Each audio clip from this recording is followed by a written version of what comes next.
Okay, so this section is going to be on part two of the muscular system, and we're going to talk about muscle fibers and how they kind of work together, and also individually, a little bit about specific types of muscles, and also the three types of muscle tissue, including cardiac, smooth, and skeletal.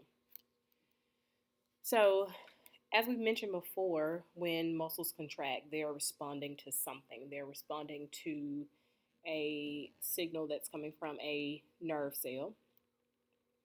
But in order to kind of read that outside of the body, if we had a muscle cell itself or a muscle fiber, and we wanted to see how that worked, we can connect devices to it that can record the changes that are happening within that fiber. And that's one of the ways that scientists learn more about muscle fibers and how they work. That's what the next few slides are going to have to talk about. Some of the discoveries that have been made as far as how skeletal muscle cells work. So, first term is threshold stimulus, and anytime you see the word threshold, the threshold is usually the minimum amount of something that needs to be achieved in order for something else to happen. And so, for a threshold stimulus, it's that minimum amount of strength or the minimum amount of force that a muscle fiber has to get in order for it to contract. So, again, the minimum amount that it needs, the minimum amount of stimulation so that it can contract. Okay? And so, once it reaches that threshold, then we can go on and do everything else that we know when it comes to muscle contraction, which includes the permeability of sodium and potassium and everything else, that action potential that goes through the muscle fiber. And again, after that, if y'all remember, is that next step, the calcium being released from the SR, and so on and so forth. And so whenever we hook up our muscle or a muscle to this electrode and begin to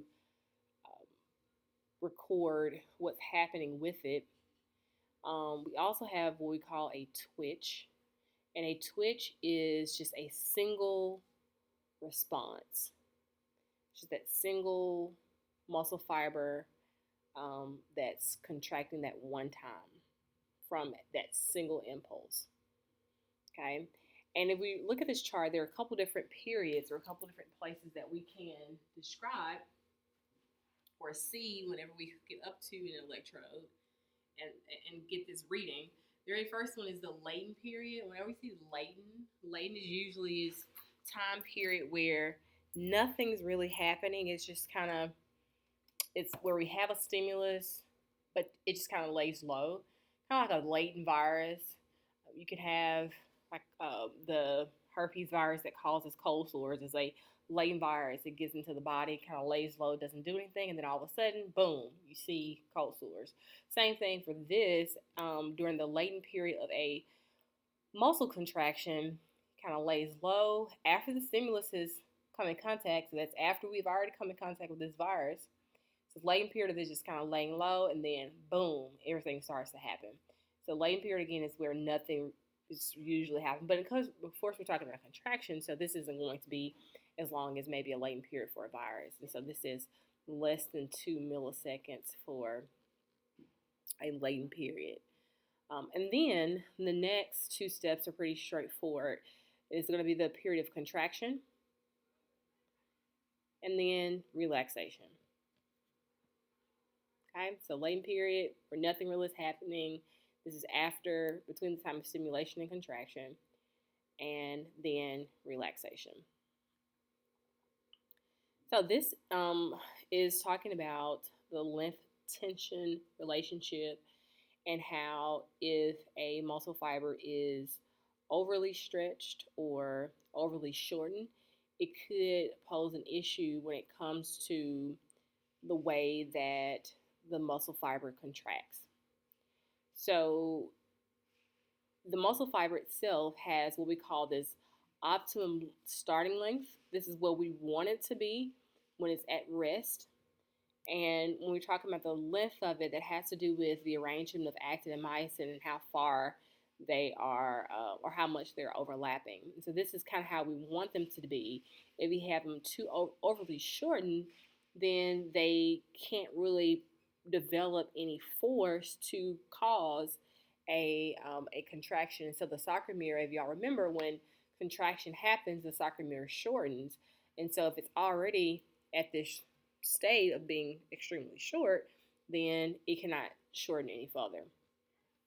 And if it's overly stretched, then those myosin heads that are even in this area can't reach the actin here so that it can reach them and shorten them. So we don't want the muscle fiber to be too stretched, and we don't want it to be overly shortened either, too tight.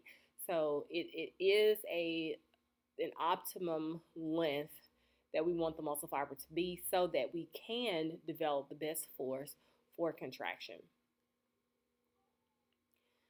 Next term, or the next concept, is summation. And that's basically taking all of the twitches, all the forces combined to develop a sustained contraction. So we talked about a twitch, which is just this single contraction and relaxation from this single stimulation. But summation could be where we have several stimulations or stimuli, where they are producing this sustained contraction. So for instance, with this one, the arrows here are showing where the stimulus is being imposed. And so if we have the stimulus here, it has time to relax. Again, contract, relax, contract, relax. But these two, depending on how spaced out the stimuli are, this is going to have more of a sustained contraction and even a greater force depending on if the stimuli are closer together. If they are closer together, then the force of the contraction will be even greater. And this last bullet says it can lead to partial or complete tectonic contractions.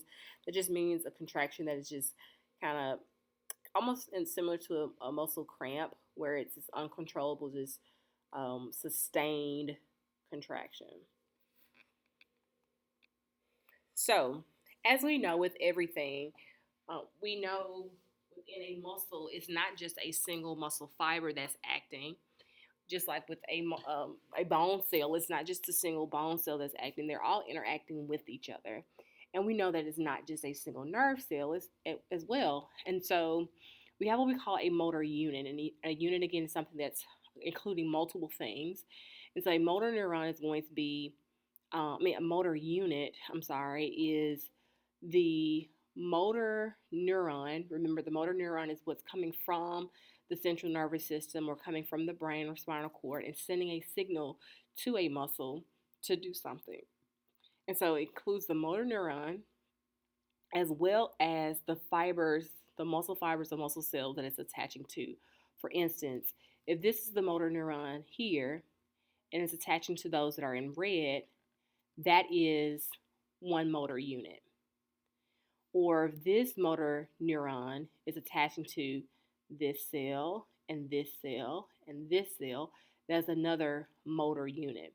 And they all will send signals, and those that are within that motor unit will act together, and that process is called recruitment. That means that, that's where the recruitment is going to be when they're all kind of acting together. When this motor neuron and its muscle fibers and this motor neuron and its muscle fibers are all kind of working together, that's going to be recruitment. And that's why it says a whole muscle, for instance, the deltoid or the bicep. It's not going to have just one motor unit. It'll have multiple motor units. And so that's going to, all of those are going to kind of work together. And the more motor units you have, the movements will change, or the least or the less motor units you have within a muscle, the types of movements will change. For instance, the motor units within my quadriceps muscle, or the rectus femoris, will have a lot of motor units. But those within my eye, because we want very precise movements, are going to have fewer motor units. Even the ones within our hand, because they have to be very precise, they may have less motor units compared to those that are in my leg. Okay. Again, recruitment of motor units. If you have more motor units that are activated, you're going to produce more force. That's why the legs or the arms can produce a lot more force with their contraction than others. Okay.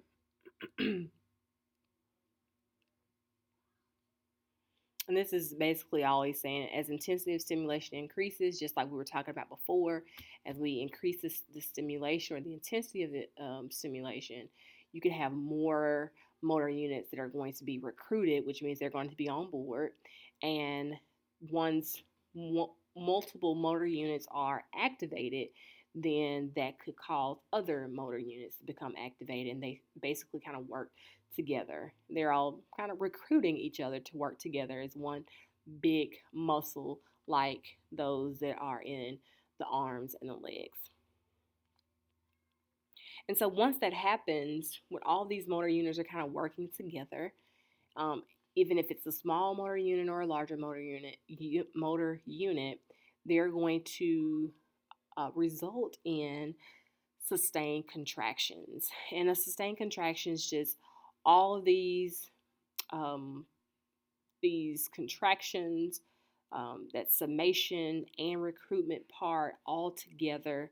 They're going to have a lot more strength and a lot more force, so that that contraction can be sustained. And when everything is kind of working together, the muscle can work or contract a lot more smoother than if you have just one or two motor units that are working by themselves. And we also, a term that you've heard before, you may have even used it yourself, muscle tone. We all have muscle tone, no matter how big or how small we are. If you are able to walk around, move around freely, you're going to have some muscle tone in your arms and in your legs. This is going to be a result of this continuous contraction. So when you see like bodybuilders and they are very bulk, that is because their muscles are just this continuous state of just a slight bit of contraction. Now, of course, when they're ready to get on stage and they want to flex, they can go through full contraction, have a full flex or whatever they need to do of that muscle to make it a bit shorter, or look a bit bigger for us. But muscle tone itself is going to be this continuous state of partial contraction.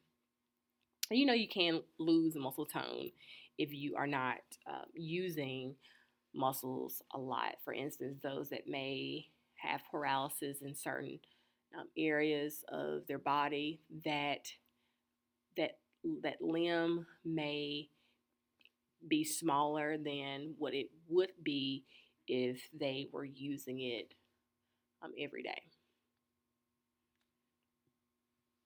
All right, a few other terms, more terminology, as far as the types of muscle contractions. And if you all have ever done exercise videos before, well, not exercise videos, but exercise classes, you may have heard of some of these terms. But an isotonic contraction, isometric contraction. With isotonic contraction, it says that the muscle contracts. With both of these, the muscles will contract, but with the first, we have where it's changing. The length of the muscle will change. For instance, if I were to um, lift a dumbbell, that's what A and B are showing. The two types, shortening contraction and lengthening contraction. If we're trying to change length of the muscle, it's going to do that via an isotonic contraction because the length of the muscle will change. If we're going up or flexing our arm, or if we're extending our arm, it could, again, definitely change. Concentric is going to be where it's a shortening, and then eccentric is going to be where it's this lengthening. But don't get mistaken. If we weren't lifting a dumbbell, this has a little bit of shortening compared to what the muscle normally looks like if it was just kind of stretched out. And then isometric. Isometric is going to be where the muscle is contracted, but there's not a change in length. For instance, an isometric exercise, this person here is just kind of pulling on this bar, so they are putting some force behind it, but the muscle length is not changing. Another example would be like doing planks in exercise class. You're definitely working muscles. The muscles are contracting, but they're not changing length.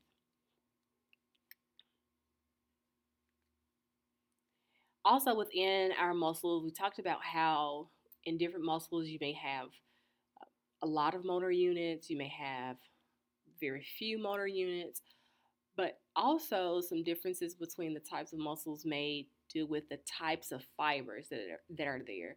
And we have what we call slow twitch fibers and fast twitch fibers. With all of these, they're going to either be very resistant to fatigue or not so resistant to fatigue. So we're going to start first with type 1. Type 1, I'm going to go through a few of these that may not make sense. So it says it has many mitochondria. All right, mitochondria is going to make a lot of ATP. We have to have a lot of oxygen. And so in order for it to have a lot of oxygen, it has to have a good blood supply, because that good blood supply is going to carry around molecules that are going to carry oxygen. The molecule that carries oxygen for our muscles is called myoglobin. This is like the hemoglobin for muscles. It's going to be what carries oxygen for us, and it's going to have this kind of red tint to it. And that is why those that have myoglobin, that are bonded in a myoglobin, are going to also be called red fibers. And you may notice that that's kind of the trend here. For instance, with this one, we'll get to in a few, it's less myoglobin and they're white fibers. Okay, so with these, always oxidative, which means they're taking in oxygen a lot and doing what is necessary as far as the production of ATP. They're slow. They have slow ATPase activity, which means that this enzyme that breaks down ATP is very, very slow, right? And so they're slow to contract. And slow twitch fibers, you'll find these types of fibers in muscles that help you with just kind of walking, cycling for maybe 30 minutes or longer. Very low intensity, types of exercises, but you can do like long distance running or long distance walking with these because they're resistant to fatigue. And then we have,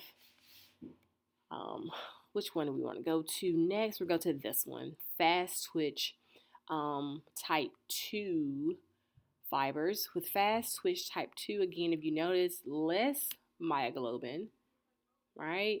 And so this one does not have a lot of oxygen, so it's not always oxidative. It may go through anaerobic respiration, which means it's going to have fewer mitochondria, and those muscles will get very tired.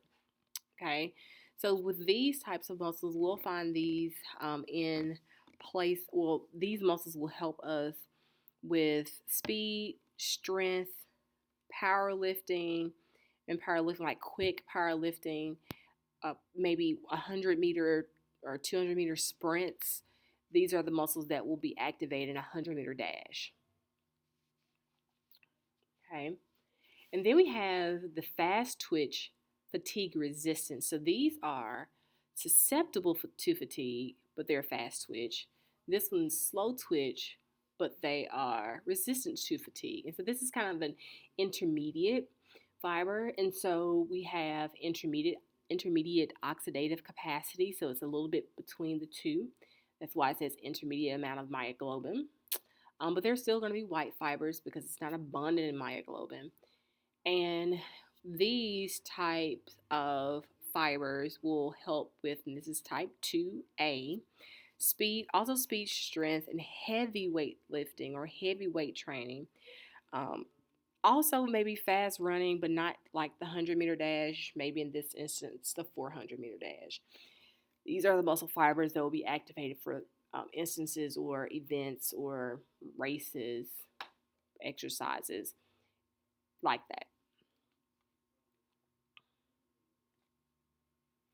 The next few slides will talk about the types of muscle tissue, and most of these you may already know. We've kind of talked about it here and there already. And so, smooth muscle, some of the characteristics of smooth muscles are listed here. The reason why we call them smooth muscles is because if you look at them under the microscope, they will not have the striations that are found in skeletal muscles or in and also in cardiac muscles. So this is one of the things that's kind of unique to smooth muscles. And the reason why they lack striations is because those myofilaments are kind of randomly organized. They're not organized in that very precise way that we talked about actin and myosin being organized in skeletal muscles. They're also going to have this single nucleus, which is different from skeletal muscles because they're multinucleated. And the SR is not as developed as the other one. So again, the cell will look a bit different, and they also kind of act a bit different and respond differently to different things. So, two types of smooth muscle, and you kind of remember maybe smooth muscles found in a variety of places. Most time when you think about smooth muscles, you may think about like your internal organs. And I'm not sure if y'all remember the word viscera or visceral. Visceral is in reference to organ. So these are like the intestines, the stomach, the uterus, the bladder, things like that, the esophagus. Whereas this type is in reference to the other places we have smooth muscles, like the eye, blood vessels, things like that. These are going to function a little bit more as separate units because they have to be very, very precise, like the eyes and all those. Definitely going to be stimulated by a lot of hormones and neurons. But as with and that's why they're called multi-unit smooth muscles because they have separate units within them so that they could do very precise movements. And then we have visceral smooth muscle, single unit smooth muscle because everything has to kind of work together as one unit. So when the bladder is contracting, everything is kind of working together. Or the intestines are contracting, they are all kind of working together in one unison. Also, gap junctions so that they can easily kind of communicate with each other. And peristalsis, which is a term you may hear more in other chapters of Human A&P, but this is just the movement of substances, whether it be food or urine, from one area to the next, kind of this one direction. And it's usually because of muscles kind of contracting behind whatever it is that's being pushed forward. That's basically what peristalsis is. And this is the one that you most often hear of or think of when you hear something talked about with smooth muscle. And so, what we've been talking about for most of this chapter was about how muscles been contracting with actin and myosin and acetylcholine and all that. But that's been in reference to skeletal muscle. And so it's just a bit different with smooth muscle. It's not 100% different, but there's some differences. For instance, we talked about actin and myosin with skeletal muscles. We talked about calcium being there to to bind to troponin and move tropomyosin out of the way, and ATP is there to break the bond between actin and myosin, and all of that. But with smooth muscle is not going to have troponin. It's going to have another protein called calmodulin. Okay, so it's going to act a bit differently than smooth muscle will. And the neurotransmitter for smooth muscle is not just acetylcholine, but we also have norepinephrine. And so it responds to both of those depending on what needs to happen. And it's not just a neural impulse that's going to trigger it, but they can also be stimulated by hormones, which is unique to smooth muscle. You can have a hormone that tells your body that it needs to digest food, or a hormone that tells your body that you're hungry. And so those things are going to be more of a stimulant for smooth muscle. Also, stretching. And I'm not sure if you can kind of think about that, but if your stomach is full, that tells your stomach that it needs to contract to kind of move those things out of the stomach into the intestines. And then also even the bladder there, when it becomes full, is that stretching because of those transitional epithelial tissues will allow it to stretch and return back to normal. That kind of stimulates the muscle contraction, and these muscles can contract very often. They're very slow and tireless, but they're tireless, thankfully, because we don't want our stomach to get tired of digesting food, or our bladder to get tired and stop pushing urine out. So they're slow but tireless at the same time. And they can stretch, but they won't the tautness of it. So it will still have its elasticity to it.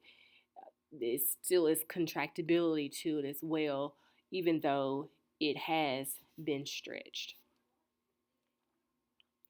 The next type of muscle tissue is cardiac muscle, and there's an entire system that's devoted to cardiac muscle, and that's the cardiovascular system. But we'll just kind of introduce it a little bit here. Again, talking about where it's found, we know that that's in the heart. It's going to be striated, just like our skeletal muscles. So it does have the very specific way that the um, that the filaments are designed and organized. But the thing that is kind of unique to cardiac muscles is that those muscle fibers or muscle cells are going to be joined by what we call intercalated discs. Now, this is something that's going to be unique to this type of muscle. They're also kind of branched. This is, again, something that's unique to cardiac muscle. They contain a single nucleus, which is not unique to them, because smooth muscle, if you recall, also contains a single nucleus. They also work together as a unit and very rhythmic, as the last one we just referred to. And it says it has a longer refractory period than skeletal muscles, meaning that it takes a little bit longer before the next contraction happens. For instance, we can kind of constantly beat or tap with our fingers over and over. That means that it can constantly have the time. It doesn't need much time to recover. That's what a refractory period is, so the time that it takes to kind of recover. So the skeletal muscle doesn't need that. But our heart, it needs time to beat and kind of recover before it beats again. And we definitely don't want sustained or tetanic contractions within the muscle, within the heart or the cardiac muscle. This chart here just kind of puts everything that were on the last few slides together. The only one other thing that I just do want to mention that was not mentioned on those last few slides is the mode of control. And so another thing that is kind of unique to skeletal muscle is that it is the only one that is voluntary, which means that we can consciously control it. But we cannot control our smooth muscle or cardiac muscle. You can't tell your heart to beat. You can't tell your uterus to contract. And so those things are involuntary, whereas skeletal muscle is voluntary. The next section talks about how muscles move, and some of the actions of muscles. Kind of mentioned most of this. I think one of these will be something that we talked about maybe 2 units ago. But again, they just kind of depend on each other. They depend on what needs to happen, the type of joint that's associated with it, depending on how it's attached to that joint, and all of that.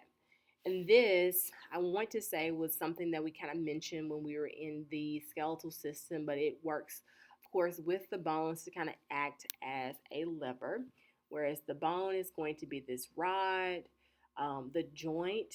So this will be like the elbow joint, the knee joint. That's going to be that pivot or fulcrum, and whatever the object is that's being moved against, that's going to be that weight, whether it's something we're holding, whether it's something in a wheelbarrow or whatever. And then the force that supplies the energy, of course, is going to be the muscles. They kind of all work together to have this same, I guess, analogy to a lever. And this is just a diagram kind of showing those things where we have the weight, the muscles providing the force for the movement, the bone is there to be the fulcrum, and then we have, I'm sorry, the joint is there to be the fulcrum, and we also have our bone here as well. So this is just kind of showing the same thing that's here, but what's happening within the actual bone or the arm in this case specifically. These two, also something we may have mentioned before, but whenever we're looking at a muscle, we have origins and insertions. And so for every muscle, you have an origin. The origin is going to be kind of where it kind of, not, I don't want to say where it starts, but that's going to be where one of the places where it anchors itself. And we say that's the less movable end. For instance, with our biceps brachii, if we were to flex our muscle to have this muscle contract, the origin is here. It has 2 origins. That's why it's called bicep. This part is the part that would not move. But the insertion, where it inserts here, the radius, it is the part that would move when the muscle contracts. So it will move up towards in this direction. So this is the insertion is what does move. The insertion basically is pull up towards the origin. And also we can describe the interaction of skeletal muscles using a couple terms. The very first one is an agonist. The agonist is going to be what's responsible for the muscle. So, for instance, if we're talking about lifting a weight or squatting, well, let's say squatting, we have several muscles in the quadriceps that are going to be the agonist. The prime mover is the one that's primarily responsible for that action. So if we're doing um, bicep curls, the bicep brachii will be the prime mover for that. And those two terms are sometimes again used back and forth to kind of mean the same thing, because you can also say that the agonist with a bicep curl is the bicep brachii, but it's also the prime mover.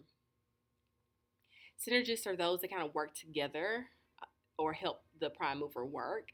For instance, if I am trying to lift try to do a bicep curl and lift a barbell, there are several muscles even within my forearm that will assist my bicep to move or flex the arm in the way that I want it to. So those are called synergists. They're working in synergy. An antagonist is a word that I'm sure you all may remember from English, possibly is something that's going against the protagonist in a story, right? And so an antagonist is a muscle that is not, that's basically working against the prime mover. For instance, if I am trying to do a bicep curl, the muscle that is working against the prime mover will be the tricep, and that's the muscle in the back part of the arm.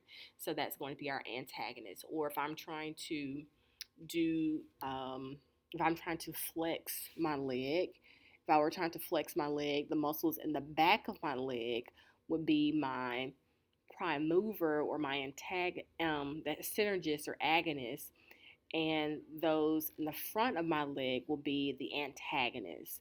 Those are the ones that are trying to work against me flexing my leg. And that is the end of part 2 for the muscular system.